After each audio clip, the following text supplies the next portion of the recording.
करवीर तालुक्यातील धुळवा पेरण्या बहुतांशी पूर्ण झाल्या असून भुईमुग आणि भात रोप लावणीसाठी शेतकऱ्यांनी पावसाची प्रतीक्षा करावी असे आवाहन तालुका कृषी अधिकारी युवराज पाटील यांनी केले आहे। धुळवा पेरण्या 3000 हेक्टरवर झाल्या असून पिकांची आंतरमशागत सुरू आहे।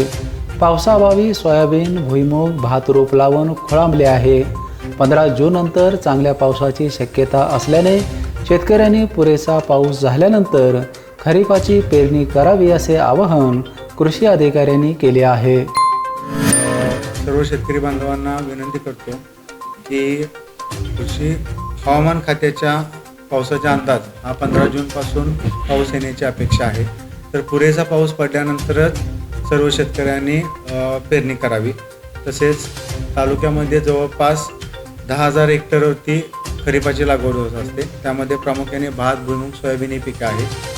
भाताची जवळपास 6,000 हेक्टरची रोप आणि धुळवा पेरणी होत असते। तर धुळवा पेरणी ही जवळपास 3,000 हेक्टर म्हणजे जवळपास 50% पेरणी झालेली आहे। तर ते पीक आता कोळपणीच्या अवस्थेत आहे आणि आंतरमशागत चालू आहे तिची। भात 3,000 हेक्टर, त्यानंतर भुईमुग 1,500 आणि सोयाबीन 3,900 असे जवळपास 7,400 नजरअंदाज क्षेत्र आहे की याची पेरण्या खोळंबल्या आहेत पावसाअभावी। तर त्या पुरेसा पाऊस पडल्यानंतरच शेतकरी बांधवांनी करावी। धन्यवाद। बीपीएनसाठी कोल्हापूरहून विजय यशपुत्त।